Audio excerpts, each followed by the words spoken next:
ಇದೆಲ್ಲದಕ್ಕೂ ಕೂಡ ತುಂಬ ಹೃದಯದ ನಮನಗಳನ್ನು ಈ ಮುಖಾಂತರ ನಾನು ಸಲ್ಲಿಸಲಿಕ್ಕೆ ಬಯಸ್ತೇನೆ ನನ್ನ ವೀಕ್ಷಕರಿಗೆ. ಈ ಒಂದು ಏನೇನು ಕ್ರಮಗಳನ್ನು ತೆಗೆದುಕೊಂಡೆ ಇದಾದ ಮೇಲೆ ಅಂತ ಹೇಳಿದ್ರೆ, ಈ ಸಿವಿಲ್ ಮ್ಯಾಟ್ರನ್ನ ಬಂದು ಅವರು ನನ್ನ ಆಫೀಸ್ಗೆ ಬಂದು ಅವರು ಕ್ರಿಮಿನಲ್ ಆ್ಯಕ್ಟ್ ಮಾಡಿರೋದ್ರಿಂದ ಇದು ಕ್ರಿಮಿನಲ್ ಕೇಸ್ಗಳು ಆಗುತ್ತೆ.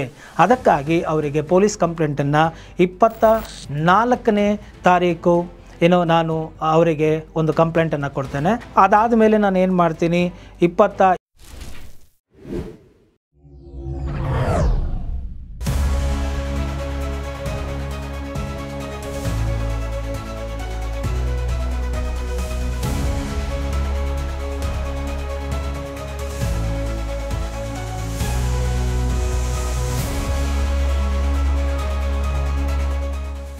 ನಮಸ್ಕಾರ ವೀಕ್ಷಕರೇ, ನಾನು ನಿಮ್ಮ ಮಂಜುನಾಥ್ ಅಡ್ವೊಕೇಟ್ ಹಾಗೂ ಅಧ್ಯಾತ್ಮ ಚಿಂತಕರು ಮಾತಾಡ್ತಾ ಇರೋದು.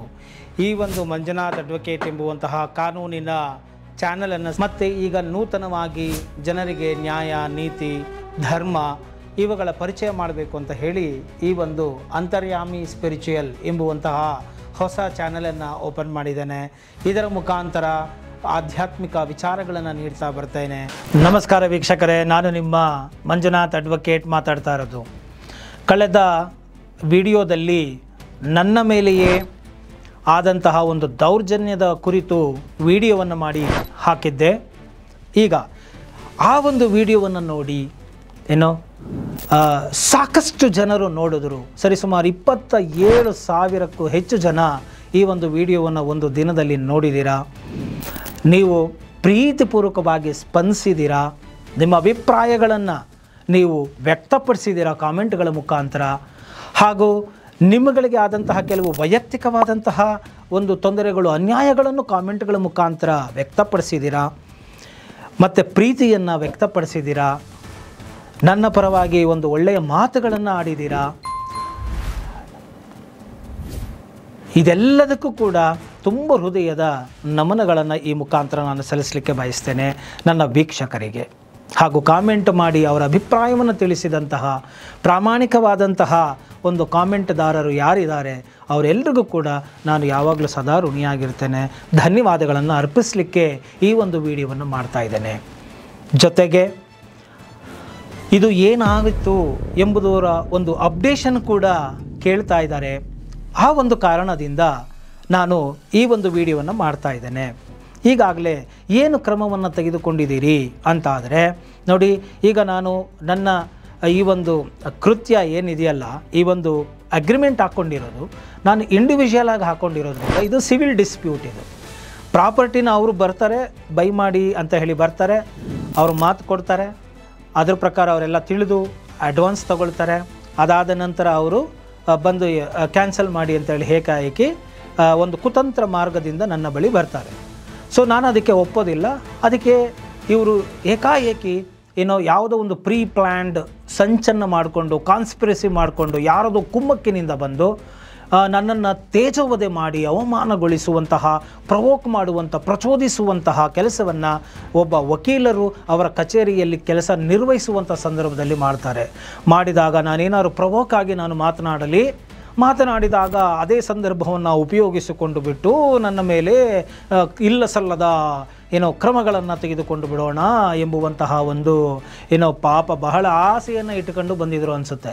ಈಗೆಲ್ಲರನ್ನು ಬಕರ ಮಾಡ್ತಾ ಇದ್ದಾರಲ್ಲ, ದೌರ್ಜನ್ಯ ಮಾಡ್ತಾ ಇದ್ದಾರಲ್ಲ, ಆ ರೀತಿ ನನ್ನ ಮೇಲೂ ಮಾಡ್ಬೋದು ಅಂತ ಹೇಳಿ ಬಂದಿದ್ರು ಅನಿಸುತ್ತೆ. ಬಟ್ ನನ್ನ ವಿವೇಕದಿಂದ, ನನ್ನ ತಾಳ್ಮೆಯಿಂದ ಮತ್ತು ಹಾಗೂ ನನ್ನ ಒಂದು ಈ ಒಂದು ಕೇಸುಗಳಿಗೆ ಸಂಬಂಧಪಟ್ಟಂತೆ ಯಾರು ಹೇಗೆ ನಡ್ಕೊಳ್ತಾರೆ ಅನ್ನೋದು ನನಗೆ ತಿಳುವಳಿಕೆ ಇರೋದರಿಂದ ನಾನು ತಾಳ್ಮೆಯಿಂದ ನಡೆದುಕೊಂಡಿದ್ದೇನೆ. ಅದಕ್ಕೆ ಸಂಬಂಧಪಟ್ಟಂತೂ ಕೂಡ ಸಮಯ ಬಂದಾಗ ಖಂಡಿತ ಇದೆಲ್ಲ ವಾಯ್ಸ್ ರೆಕಾರ್ಡಿಂದ ಹಿಡಿದು ಎಲ್ಲ ನಾನು ಕೆಂಗೇರಿ ಪೊಲೀಸ್ ಸ್ಟೇಷನ್ಗೆ ನಾನು ಕೊಟ್ಟಿದ್ದೇನೆ. ಎಲ್ಲ ವಿಡಿಯೋ, ಆಡಿಯೋ ಎರಡೂ ಕೂಡ ಕೆಂಗೇರಿ ಪೊಲೀಸ್ ಸ್ಟೇಷನ್ನಲ್ಲಿ ಇದೆ. ಮತ್ತು ಸಂಬಂಧಪಟ್ಟಂಥ ಇಲಾಖೆಗಳಿಗೂ ಕೂಡ ನಾನು ಕಳಿಸಿ ಕೊಡ್ತೇನೆ ಎಂಬುವಂತಹ ಮಾತನ್ನು ಇಲ್ಲಿ ಹೇಳಲಿಕ್ಕೆ, ಸ್ಪಷ್ಟಪಡಿಸಲಿಕ್ಕೆ ಬಯಸ್ತಾ ಇದ್ದೀನಿ. ನಂತರ ಈ ಒಂದು ಏನೇನು ಕ್ರಮಗಳನ್ನು ತೆಗೆದುಕೊಂಡೆ ಇದಾದ ಮೇಲೆ ಅಂತ ಹೇಳಿದ್ರೆ, ಈ ಸಿವಿಲ್ ಮ್ಯಾಟ್ರನ್ನ ಬಂದು ಅವರು ನನ್ನ ಆಫೀಸ್ಗೆ ಬಂದು ಅವರು ಕ್ರಿಮಿನಲ್ ಆ್ಯಕ್ಟ್ ಮಾಡಿರೋದ್ರಿಂದ ಇದು ಕ್ರಿಮಿನಲ್ ಕೇಸ್ಗಳು ಆಗುತ್ತೆ.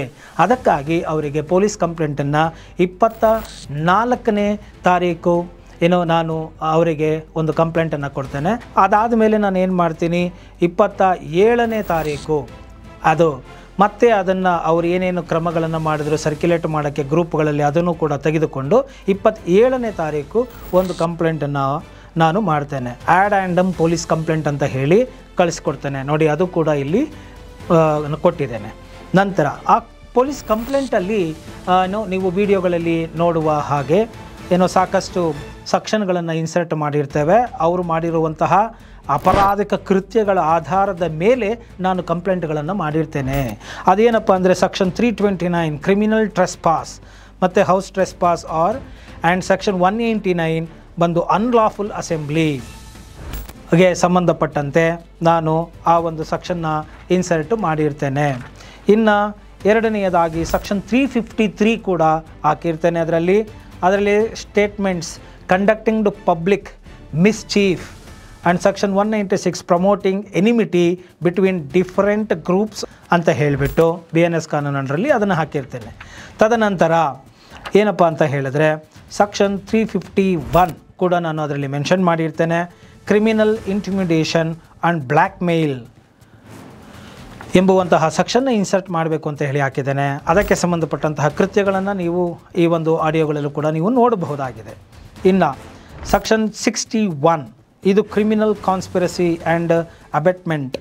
ನಮ್ಮನ್ನು ಏನೋ ಒಂದು ಪಿತೂರಿ ಮಾಡಿಕೊಂಡು ಸಂಚು ಹೂಡಿ ಅವರು ಬಂದು ಏನೋ ನನ್ನನ್ನು ಲೀಗಲಿ ಟ್ರ್ಯಾಪ್ ಮಾಡಲಿಕ್ಕೆ ಅವರು ಮಾಡಿರ್ತಕ್ಕಂಥದ್ದು ಎದ್ದು ಕಾಣುತ್ತೆ.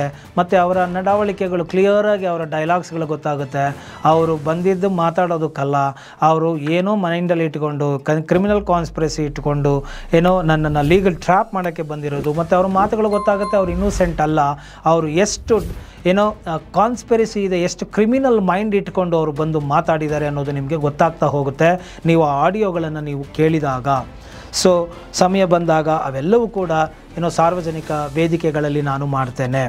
ಸೊ ಇನ್ನು ನಂತರ 356 ಡಿಫಮೇಷನ್ ಆ್ಯಂಡ್ ಸರ್ಕ್ಯುಲೇಷನ್ ವಿಡಿಯೋ ಇದನ್ನು ಕೂಡ ಅವರು ಮಾಡಿರ್ತಾರೆ ಒಂದು ಸೋಷಿಯಲ್ ಗ್ರೂಪ್ಗಳಲ್ಲಿ. ಅದನ್ನು ಕೂಡ ನಾನು ಮಾಡಿದ್ದೇನೆ. ಅವರ ವಿರುದ್ಧನೂ ಕೂಡ ನಾನು ಸೂಕ್ತವಾದಂತಹ ಕ್ರಮವನ್ನು ತೆಗೆದುಕೊಳ್ತೇನೆ ಎಂಬುವಂತಹ ಮಾತನ್ನು ಇಲ್ಲಿ ಹೇಳಲಿಕ್ಕೆ ಬಯಸ್ತೇನೆ. ಇನ್ನು ಸೆಕ್ಷನ್ 324 ಸಬ್ ಕ್ಲಾಸ್ 5 ಅಂದರೆ mischief and damages to reputation, ಈ ಒಂದು ಸೆಕ್ಷನ್ ಕೂಡ ನಾನು ಅವರ ವಿರುದ್ಧ ಹಾಕಿರ್ತೇನೆ. ನಂತರ section 125 act endangering life and personal safety of others, ಇದಕ್ಕೆ ಸಂಬಂಧಪಟ್ಟಂತೆಯೂ ಕೂಡ ನಾನು ಸೆಕ್ಷನ್ ಇನ್ಸರ್ಟ್ ಮಾಡಬೇಕು ಅಂತ ಹೇಳಿ ಕೇಳ್ಕೊಂಡಿರ್ತೇನೆ. ಇನ್ನು section 318 cheating and section 316 breach of trust, ಇದ್ರೂ ಕೂಡ ಅವು ಸೆಕ್ಷನ್ ಇನ್ಸರ್ಟ್ ಮಾಡಬೇಕು ಅಂತ ಕೇಳಿ ನಾನು ಎಲ್ಲ ಒಂದು FIR ಇಮಿಡಿಯೇಟಾಗಿ ಮಾಡಬೇಕು ಅಂತ ಹೇಳಿ ಕೇಳಿದ್ದೇನೆ. ಮತ್ತು ಇದು ಇನ್ವೆಸ್ಟಿಗೇಟ್ ಮಾಡಬೇಕು ಅಂತ ಹೇಳಿ ಕೇಳ್ಕೊಂಡಿದ್ದೇನೆ. CCTV ಫೂಟೇಜಸ್ಗಳನ್ನು ನಾನು ಅವ್ರಿಗೆ ಸಬ್ಮಿಟ್ ಮಾಡಿದ್ದೇನೆ. ಇಮಿಡಿಯೇಟಾಗಿ ಆ್ಯಕ್ಷನ್ ತೊಗೋಬೇಕು ಅಂತ ಹೇಳಿ ಕೊಟ್ಟಿದ್ದೇನೆ. ಎನ್ಶೋರ್ ಫೇರ್ ಇನ್ವೆಸ್ಟಿಗೇಷನ್ ಆಗಬೇಕು ಅಂತ ಕೇಳಿದ್ದೇನೆ. ಮತ್ತು ಪೊಲೀಸ್ ಪ್ರೊಟೆಕ್ಷನ್ ಕೊಡಬೇಕು ನನಗೆ ಅಂತ ಕೂಡ ಕೇಳಿದ್ದೇನೆ, ಬಂದೋಬಸ್ತ್ ಮಾಡಬೇಕು ಅಂತ ಹೇಳಿ. ಸೊ ಇದೆಲ್ಲನೂ ಎನ್ಕ್ಲೋಷರ್ಸ್ಗಳು ಕೂಡ ನಾನು ಅವ್ರಿಗೆ ಹಾಕಿ ಡಿಪಾರ್ಟ್ಮೆಂಟ್ಗೆ ನಾನು ಕೊಟ್ಟಿದ್ದೇನೆ. ಸೊ ಆ ಒಂದು ಸರ್ಕ್ಯುಲೇಷನ್ ಕಾಪಿಗಳಾಗಿರ್ಬೋದು ಇದೆಲ್ಲವೂ ಕೂಡ ನೀವು ಪೊಲೀಸ್ ಕಂಪ್ಲೇಂಟು ಅವ್ರ ಗ್ರೂಪ್ಗಳಲ್ಲಿ ಸರ್ಕ್ಯುಲೇಟ್ ಮಾಡಿರೋದು ಇದೆಲ್ಲವನ್ನು ಕೂಡ ನೀವು ಇಲ್ಲಿ ನೋಡ್ಬೋದು. ಅಡ್ವೊಕೇಟ್ ಫಿಲೋಮಿ ಅಂತ ಯಾವುದೋ ಒಂದಿದೆ, ಆ ನಂಬರ್ ಅಡ್ವೊಕೇಟ್ ಫಿಲೋಮಿ ಇದೆ, ಇದು ಬಂದು 9 ಅವರು ಗ್ರೂಪಲ್ಲಿ ಇದು ಫಾರ್ವರ್ಡ್ ಆಗಿದೆ. ಅದಾದಮೇಲೆ ಇನ್ನು ಕೆಲವರು ನಾನು ಆಗಲೇ ಹೇಳ್ದಾಗೆ ಕೆಲವರು ಮಾಡಿದ್ದಾರೆ. ಸೊ ಅವರ ನಂಬರ್ಗಳ್ನೂ ತಗೊಂಡು ಟ್ರೇಸ್ ಔಟ್ ಮಾಡಿ ಅವ್ರ ಮೇಲೂ ಕೂಡ ನಾನು ಕ್ರಮವನ್ನು ತೆಗೆದುಕೊಳ್ತೇನೆ. ಇಲ್ಲಿ ಒಂದು ತಿಳ್ಕೊಳ್ಬೇಕು, ಏನೇ ಆಗಿರ್ಬೋದು, ಯಾವುದೇ ಒಂದು ಸರ್ಕ್ಯುಲೇಟ್ ಮಾಡೋಕ್ಕಿಂತ ಮುಂಚೆ ಸತ್ಯಾಂಶಗಳನ್ನು ತಿಳಿದು ಅದ್ರ ಬಗ್ಗೆ ತಿಳ್ಕೊಂಡು ಮಾಡಬೇಕು. ಆಗ ಅದಕ್ಕೊಂದು ಬೆಲೆ ಇರುತ್ತೆ. ಅದನ್ನು ಬಿಟ್ಟು ಸುಮ್ಮನೆ ಒಬ್ಬರು ತೇಜೋವಧೆ ಮಾಡೋಕ್ಕೆ ಹೋಗೋದು ಬಹಳ ತಪ್ಪು ಎಂಬುವಂತಹ ಮಾತನ್ನು ಇಲ್ಲಿ ಹೇಳಲಿಕ್ಕೆ ಬಯಸ್ತೇನೆ. ಇನ್ನು ಈ ಒಂದು ಕಂಪ್ಲೇಂಟನ್ನು ಕೊಟ್ಟ ನಂತರ ಈಗ ಪೊಲೀಸ್ನವರು ಇನ್ವೆಸ್ಟಿಗೇಟ್ ಮಾಡ್ತೀನಿ ಅಂತ ಹೇಳ್ತಾ ಇದ್ದಾರೆ. ಮತ್ತು ನನಗೆ ನೋಟಿಸ್ ಕೂಡ ಅವರು ಕೊಟ್ಟಿದ್ದರು ಬರಬೇಕು ಅಂತ ಹೇಳಿ. ಅದಕ್ಕೆ ನಾನು ರಿಪ್ಲೈ ನೋಟಿಸನ್ನು ಕೂಡ ನೋಡಿ ಕೊಟ್ಟಿದ್ದೇನೆ. ಮತ್ತು ದಾಖಲೆಗಳು ಏನಿದೆಯೋ ನಾನು ಎಲ್ಲವನ್ನು ಕೂಡ ಸಹಕಾರ ಕೊಟ್ಟಿದ್ದೀನಿ. ಎವಿಡೆನ್ಸ್ಗಳು ಸಾಕ್ಷಿಗಳೇನಿದೆಯೋ ಕೊಟ್ಟಿದ್ದೇನೆ. ಡಿಪಾರ್ಟ್ಮೆಂಟ್ ಅವರು ತನಿಖೆ ಮಾಡ್ತಾ ಇದ್ದಾರಂತೆ, ಮಾಡಲಿ. ಇನ್ನು ಎಷ್ಟು ದಿನ ತನಿಖೆ ಮಾಡ್ತಾರೆ? ಒಬ್ಬ ರೆಪ್ಯೂಟೆಡ್ ಅಡ್ವೊಕೇಟ್ ಕೊಟ್ಟಿರೋ ಕಂಪ್ಲೇಂಟ್ಗೆ ಒಂದು ವಿಡಿಯೋನ ನೋಡಿಕೊಂಡು ಅದರಲ್ಲಿ ಪ್ರೈಮ್ ಆಫೀಸ್ ಎದ್ದು ಕಾಣಿಸ್ತಾ ಇದೆ ಅವ್ರು ಮಾಡಿರ್ತಕ್ಕಂಥ ಕ್ರಿಮಿನಲ್ ಆ್ಯಕ್ಟ್.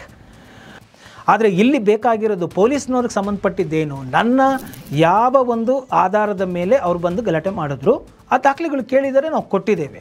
ಆದರೆ FIR ಮಾಡಲಿಕ್ಕೆ ಬೇಕಾಗಿರ್ತಕ್ಕಂಥ ಪ್ರೈಮಾ ಫೇಸಿ ಏನಿದೆ, ಆ video it self is enough. ಅವರು ನನ್ನ ಆಫೀಸ್ಗೆ ಬರೋದೇನು, ಕಿರ್ಚಾಡೋದೇನು, ನ್ಯೂಸೆನ್ಸ್ ಕ್ರಿಯೇಟ್ ಮಾಡೋದೇನು, ಕಂಡೆಮ್ನ ಮಾಡೋದೇನು, ಏನೋ ಅಬ್ಯೂಸಿವ್ ಲ್ಯಾಂಗ್ವೇಜ್ ಯೂಸ್ ಮಾಡೋದೇನು, ನನ್ನ ಪ್ರೊಫೆಷನ್, ನನ್ನ ಪ್ಯಾಷನ್, ಇದೆಲ್ಲವನ್ನು ಕೂಡ ಕಂಡೆಮ್ನು ಮಾಡಿದ್ದಾರೆ. ಬಾಯಿಗೆ ಬಂದಂಗೆ ಮಾತಾಡಿದ್ದಾರೆ. ಸ್ಟಾಫ್ಗಳನ್ನು ಹೀಯಾಳಿಸಿದ್ದಾರೆ. ಈ ಥರ ವಕೀಲರನ್ನು ಕೂಡ ಅಗೌರವದಿಂದ ನೋಡಿದ್ದಾರೆ. ಹೋಗಿ ಅಂದ್ರೂ ಕೇಳ್ತಾ ಇಲ್ಲ. ಈ ತರಹದ ಮಾತುಗಳನ್ನು ಅವರು ಮಾತಾಡಿದ್ದಾರೆ. ಸೊ ಇದು ಅಕ್ಷಮ್ಯ ಅಪರಾಧ, ಯಾವುದೇ ಕಾರಣಕ್ಕೂ ಕ್ಷಮಿಸಲಾಸದಳವಾದಂತಹ ಅಪರಾಧ. ಇಂತಹ ಒಂದು ಕೃತ್ಯಗಳನ್ನು ಅವರು ಎಸಗಿದ್ದಾರೆ. ಆದ್ದರಿಂದ ಈ ಲೆವೆಲಲ್ಲೇ ನಾನು ನಿಲ್ಲಿಸಲಿಲ್ಲ. ಒಬ್ಬರು ಅಡ್ವೊಕೇಟ್ಗೆ ಇದು ಆಗಿರೋದ್ರಿಂದ ಅವಮಾನ. ನಾನೊಬ್ಬ ಇಂಡಿವಿಜುವಲ್ ಆಗಿ ಈ ಒಂದು ಕೆಲಸವನ್ನು ನಾನು ಮಾಡಿದ್ದು, ಯಾವುದು ಕಾಂಟ್ರಾಕ್ಟ್ ಮಾಡಿಕೊಂಡಿದ್ದು, ಅಗ್ರಿಮೆಂಟ್ ಮಾಡಿಕೊಂಡಿದ್ದು, ಅವರ ಮಾನವೀಯತೆ ದೃಷ್ಟಿಯಿಂದ ನಾನು ಮಾಡಿಕೊಂಡಿದ್ದು. As an individual, as a Manjunath ಆಗಿ ನಾನು ಮಾಡಿಕೊಂಡಿದ್ದು. It is a purely civil matter ಆಗಿತ್ತದು. ಆದರೆ ಇವ್ರು ಬಂದು ನನ್ನ ಆಫೀಸಿಗೆ ಬಂದು ನನ್ನ ಗ್ರೂಪ್ಗಳಲ್ಲೆಲ್ಲ ಫೋಟೋಗಳನ್ನ ತೊಗೊಂಡು, ನನ್ನ ಕಂಪ್ನಿದು ಫೋಟೋ ತೊಗೊಂಡು, ಎಲಿವೇಷನ್ದು ಫೋಟೋ ತೊಗೊಂಡು, ನೇಮ್ ಪ್ಲೇಟ್ ತೊಗೊಂಡು, ಗ್ರೂಪ್ದ ಫೋಟೋಗಳು ಹಾಕಿ KMS ಲಾ ಅಸೋಸಿಯೇಟ್ಸ್ ಅಂತ ಹಾಕ್ಕೊಂಡು ಇಷ್ಟೆಲ್ಲ ಮಾಡಿ ನನ್ನ ಕಂಪನಿಯ ಬ್ರ್ಯಾಂಡ್ ನೇಮನ್ನು ಡ್ಯಾಮೇಜ್ ಮಾಡುವಂತಹ ಪ್ರಯತ್ನವನ್ನು ಮಾಡಿದ್ದಾರೆ. ನನ್ನ ಅಡ್ವೊಕೇಸಿಯನ್ನು ವೃತ್ತಿಯನ್ನು ಇವರು ಮಧ್ಯದಲ್ಲಿ ಸುಖಾಸಮ್ಮನೆ ಎಳೆದು ತಂದಿದ್ದಾರೆ. ಮತ್ತು ಅಡ್ವೊಕೇಟ್ಸ್ಗಳ ಗ್ರೂಪಲ್ಲಿ ಇದನ್ನು ಸರ್ಕ್ಯುಲೇಟ್ ಮಾಡುವಂತಹ ಪ್ರಯತ್ನವನ್ನು ಮಾಡಿದ್ದಾರೆ. ಹಾಗೂ ಅಡ್ವೊಕೇಟ್ ಅಸೋಸಿಯೇಷನ್ಗೂ ಕೂಡ ನಾನು ಕಂಪ್ಲೇಂಟನ್ನು ಮಾಡಿದ್ದೇನೆ. ಮತ್ತು ಮತ್ತು ವಕೀಲರ ಮೇಲೆ ಇಷ್ಟ ದೌರ್ಜನ್ಯ ಆಗಿಬಿಟ್ಟು ಸರ್ಕ್ಯುಲೇಟ್ ಆಗಿಬಿಟ್ರೆ ನಾಳೆ ವಕೀಲರಿಗೆ ಯಾವುದೇ ರೀತಿಯಾದಂತಹ ಒಂದು ರಕ್ಷಣೆ ಇರುವುದಿಲ್ಲ, ತುಂಬ ಸದರ ಸಿಕ್ಕಿಬಿಡುತ್ತೆ. ಸೊ ವಕೀಲರಿಗೂ ರಕ್ಷಣೆ ಬೇಕು ಅಂತ ಹೇಳಿ ನಾನು ವಕೀಲರ ಒಂದು ಅಡ್ವೊಕೇಟ್ ಅಸೋಸಿಯೇಷನ್ ಗ್ರೂಪ್ಗೆ ಕಂಪ್ಲೇಂಟ್ ಮಾಡಿದ್ದೇನೆ. ಆಪೋಸಿಷನ್ ರಂಗನಾಥ್ ಅವರು ಕೊಟ್ಟಿದ್ದೀನಿ, ವಿವೇಕ್ ಸುಬ್ಬಾರೆಡ್ಡಿ ಅವರಿಗೆ ಕಂಪ್ಲೇಂಟನ್ನು ಕೊಟ್ಟಿದ್ದೇನೆ. ಮತ್ತು ಕರ್ನಾಟಕ ಹೈಕೋರ್ಟ್ ಚೀಫ್ ಜಸ್ಟಿಸ್ಗೂ ಕೂಡ ನಾನು ಇದನ್ನು ಕಂಪ್ಲೇಂಟನ್ನು ನಾನು ಕೊಡ್ತೇನೆ. ಅದನ್ನು ರೆಡಿ ಮಾಡಿದ್ದೇನೆ, ನಾಳೆ ಕಳಿಸ್ಕೊಡ್ತಾ ಇದ್ದೀನಿ ಅದನ್ನು ಕೂಡ ಚೀಫ್ ಜಸ್ಟಿಸ್ಗೂ ಕೂಡ. ಯಾಕಂದರೆ court has to intervene this matter. Court ಕೂಡ ಇದಕ್ಕೆ ಬಂದು ಇದೆಲ್ಲವನ್ನು ಮಾಡಬೇಕು ಅಂತ ಹೇಳಿ ಕಂಪ್ಲೇಂಟನ್ನು ಕೊಡ್ತಾ ಇದ್ದೇನೆ. ಇದ್ರ ಜೊತೆಗೆ ಈ ತರಹದ ಒಂದು ತಂದಿಕ್ಕೆ ತಮಾಷೆ ನೋಡುವಂತಹ ಕಾನೂನುಗಳನ್ನು ಮಾಡಿದಂತಹ ಸರ್ಕಾರವೇ ಇದಕ್ಕೆಲ್ಲ ಜವಾಬ್ದಾರಿ ಆಗುತ್ತೆ. ಆದ್ದರಿಂದ ಸರ್ಕಾರವೂ ಕೂಡ ಈ ಒಂದು ನನ್ನ ರಕ್ಷಣೆಯನ್ನು ಕೊಡೋದು ಸರ್ಕಾರದ ಕರ್ತವ್ಯ ಆಗಿರೋದ್ರಿಂದ ಈ ಒಂದು ಕ್ಷೇತ್ರದ MLA ಯಾರಿದ್ದಾರೆ ಅವ್ರಿಗೂ ಕೂಡ ನಾನು ಕಂಪ್ಲೇಂಟನ್ನು ಕೊಟ್ಟಿದ್ದೇನೆ. MP ಯಾರಿದ್ದಾರೆ ಅವ್ರಿಗೂ ಕೂಡ ಕಂಪ್ಲೇಂಟನ್ನು ಕಳಿಸಿಕೊಟ್ಟಿದ್ದೇನೆ. ಮತ್ತು ಇವರು ಸುಖಾಸುಮ್ಮನೆ ನನ್ನ ಜಾತಿಯನ್ನು ಎಳೆದು ತಂದು ನಿಂದನೆಯನ್ನು ಇವರು ಮಾಡಿರೋದ್ರಿಂದ ನಾನು ಈ ಒಂದು ದೇವೇಗೌಡರವರಿಗೆ ನಾನು ಕಂಪ್ಲೇಂಟನ್ನು ಕೊಟ್ಟಿದ್ದೇನೆ. ಕುಮಾರಸ್ವಾಮಿ ಅವ್ರಿಗೆ ಕೂಡ ನಾನು ಕಂಪ್ಲೇಂಟನ್ನು ಕಳಿಸಿಕೊಟ್ಟಿದ್ದೇನೆ. ಮತ್ತು ಚೀಫ್ ಮಿನಿಸ್ಟರ್ಗೆ ಕಳಿಸ್ಕೊಟ್ಟಿದ್ದೇನೆ, ಆಪೋಸಿಷನ್ ಲೀಡರ್ಗೆ ಕಳಿಸ್ಕೊಟ್ಟಿದ್ದೇನೆ. ಸೊ ಇದಿಷ್ಟು ಕ್ರಮಗಳನ್ನು ನಾನು ತೆಗೆದುಕೊಂಡಿದ್ದೇನೆ.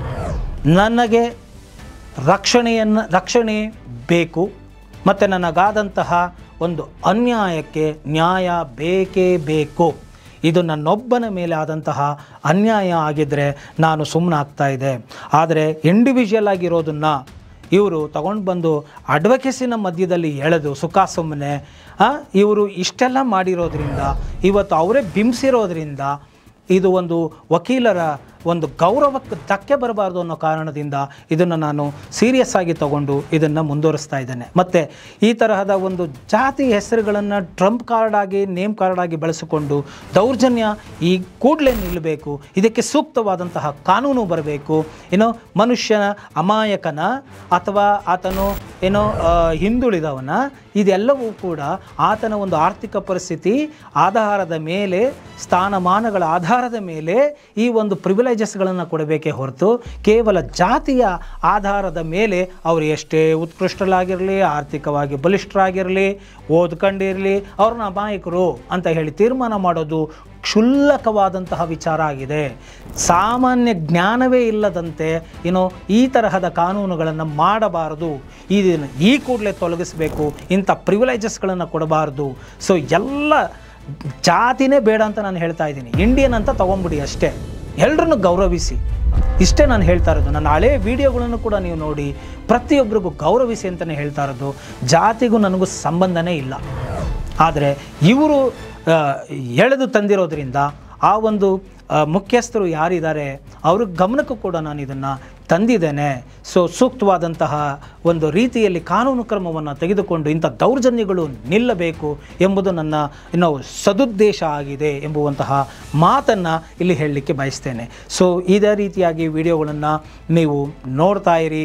ನೀವು ಇಷ್ಟ ಆಗಿದ್ದೇ ಆದಲ್ಲಿ ಈ ವಿಡಿಯೋ ನೀವು ಲೈಕ್ ಕೊಡೋದನ್ನು ಮರಿಬೇಡಿ, ಹಾಗೂ ಇತರರಿಗೂ ಕೂಡ ಶೇರ್ ಮಾಡಿ. ಇದೆಲ್ಲ ಶೇರ್ ಆದಾಗ ಏನಾಗುತ್ತೆ, ನ್ಯಾಯ ಸಿಗುತ್ತೆ.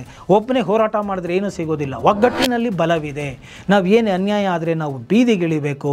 ನಾವು ಶಾಂತಿಯುತವಾಗಿ ಕಾನೂನು ಪ್ರಕಾರವಾಗಿ ನಮ್ಮ ಹಕ್ಕುಗಳನ್ನು ಕೇಳಬೇಕಾಗಿದೆ. ನಮಗೆ ಆಗ್ತಾ ಇರ್ತಕ್ಕಂತಹ ಅನ್ಯಾಯಗಳಿಗೆ ನಾವು ಒಂದು ಫುಲ್ ಸ್ಟಾಪ್ ಇಡಿ ಅಂತ ಕೇಳಬೇಕಾಗಿದೆ. ಈ ಒಂದು ವೋಟ್ ಬ್ಯಾಂಕಿಂಗಿಗೋಸ್ಕರ ಇಷ್ಟೊಂದು ಜಾತ್ಯತೀತ ರಾಷ್ಟ್ರಗಳಲ್ಲಿ ಈ ಥರದ್ದೆಲ್ಲ